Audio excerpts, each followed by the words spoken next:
Hello. So, second video for second week. We have been talking about what is health and how in history we started out with, um, history didn't start out, but we started out with Descartes' dualism model from the 1600s. The idea that the body is separate from the mind and that illness is the opposite of health, and that, oh, sirens, sorry, I am sitting outside.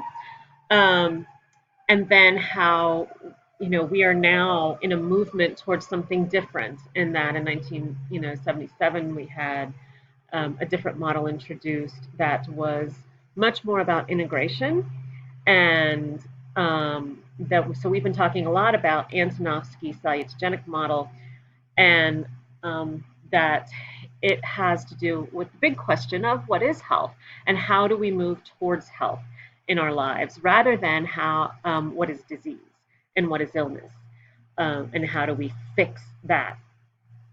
So remember that I'm going to put myself down here. Remember that one of the big things of Antonovsky's model is the um, sense of coherence and this idea that we can understand our stressors, that we can manage them, and that we can find even meaning in them. And so I just wanted to kind of give a little recap of the last, where we are.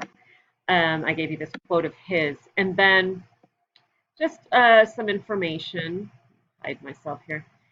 Maybe. Yikes. Sorry, I don't think it's hiding me.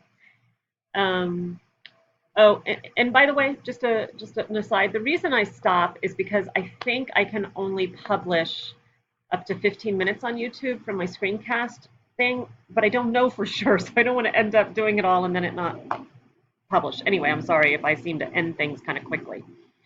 So in 1998, it was found that a strong sense of coherence affects our body systems, our motivation to engage in health-promoting behaviors, and our coping processes. So that makes sense. If we can find, if our stressors make sense to us in some way, and we believe, now the thing about manageability is it has to be a sense of self-efficacy. We have to believe that we can make a difference. That's what a truly great coping mechanism is, right?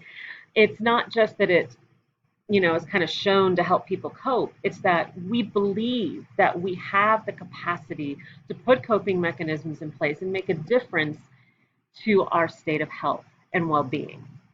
And so that's a really important part of manageability. And so we will engage in health promoting behaviors if we have a sense of self-efficacy when it comes to our health and well-being. Self-efficacy being the belief that we can make a difference in something in our coping processes. And so, of course, if we can find meaning in it, then it helps to motivate us further. A strong SOC brain is more efficient and effective in dealing with forces of disorder. Persons with strong sense of cohesion, more motivated, sense of coherence, more motivated to engage in healthy behaviors and avoid destructive ones. 2008 study found that 203 child Holocaust survivors with strong sense of coherence were more protected against PTSD even later in life. So if we can build as we grow, which, is up, we have to be helped in that when we're children, but if we can build as we grow a strong sense of coherence, then we have a bit of a protection against later stressors as well. All right, so all of this to lead to the idea that we are in a new age. Oops, didn't mean to do that. Sorry. We are in a new age of. Am I frozen? Sorry. We are in a new age of thinking about health. A new paradigm shift toward an integrative approach rather than this mechanistic biomedical approach. Behavior, different things, different fields that talk about this. Behavioral medicine applies elements of the behavioral sciences to illness, prevention, and treatment. So it's multidisciplinary. We might look at the psychology of someone, spiritual, we look at all the different aspects of someone, different disciplines come into play when trying to find healthy measures. Health psychology uses scientific and professional knowledge of psychology to promote and maintain health and treat illness. Wellness, a global approach to health that includes stress management, healthy living, and activities for personal growth. So the idea of wellness is big these days. We hear lots of things about, um, what it is to be well and to promote our wellness. Health is defined by the World Health Organization, a state of complete physical, mental, and social well-being, and not merely the absence of disease of infirmity. Also from WHO, the existing definition of health, oh my goodness, there's another one, should, I know how to spell should, include the spiritual aspect, and that healthcare, oh my goodness, should and would, what did I do? Would be in the hands of those who are fully aware of and sympathetic to the spiritual dimension. So that's a big part of people's lives, and it can bear on their health and well-being as well. So the whole person, holistic, looking at the whole, which is what health means, the word. So the wellness paradigm, total wellness is the balance, integration, and harmony of the physical, intellectual, emotional, and spiritual aspects of the human condition. Complementary and integrative medicine, stress management techniques are part of integrative medicine, considered to be. 1993 study, more than 1/3 of the US population seeks complementary methods of healing. So people are already looking for things to prevent illness rather than just fix it when it's broken, which is very much the biomedical model. The wellness model looks more at how do we move towards health on an everyday basis, very much around Antonovsky's ideas. What are we constantly doing to move towards health rather than just fix illness when it comes along in the body? Health ease rather than disease, not even get there. 2008, up to 50% of the US population use integrative medicine. There is a deep yearning for a human whole approach to medicine from ways. So we as a people are looking for ways to be well rather than to just not be sick. And so I hope that makes a little bit of sense. Two different perspectives of the same wellness model.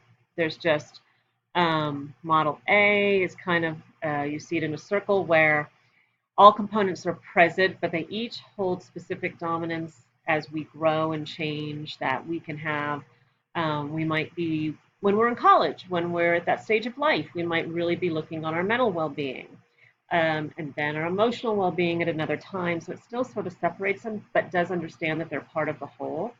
And then model B looks more at each are superimposed on the other. They are each part of the other and not separate at all, and all contained within the spiritual model. Those are just two different models you might find. Systems of well-being. If we're going to really look at our well-being, we have to look at our mental, physical, emotional, and spiritual well-being. So to define, mental, gather, recall, and communicate information, can we do that well and in a healthy way? Are our body systems all functioning? Ability to feel and express the full range of human emotions and regulate them effectively. That's actually a really important part of emotional well-being. Not just being able to express ourselves, but being able to regulate our emotions and have emotional intelligence. Spiritual well-being, state of higher consciousness cultivated through positive relationship with self and others. Strong personal value system and meaning in life. So people, of course, approach spiritual well-being in many different ways, some through religion, some in different types, of religion or spiritual paradigms. There's not one that we look at, but what serves the individual. I think that's our last one. Oh no, sorry. So effective self-management program would require a knowledge of the stress response system. That's like under what is stress? Do we understand fight or flight? Do we understand the neurology of both fight or flight and stress, as well as health and well-being? Knowledge of elements of well-being and how we can move towards each. To engage in healthy coping skills, a regular practice of relaxation and mindfulness techniques, and periodic evaluation of what's working and what's not. So this is what's thought to encompass a really good, effective, holistic stress management program, which is a lot of what this class is about, right? How do we take care of ourselves? How do we cope with stress in a way that will benefit the whole system of who we are, our whole sense of being? And hopefully you will find this information through this class and build your own really effective stress management program. One of the last things you'll be asked to do in this class is to do that, is to share what you intend to do for the future for your own stress management program. So you can take a look at this.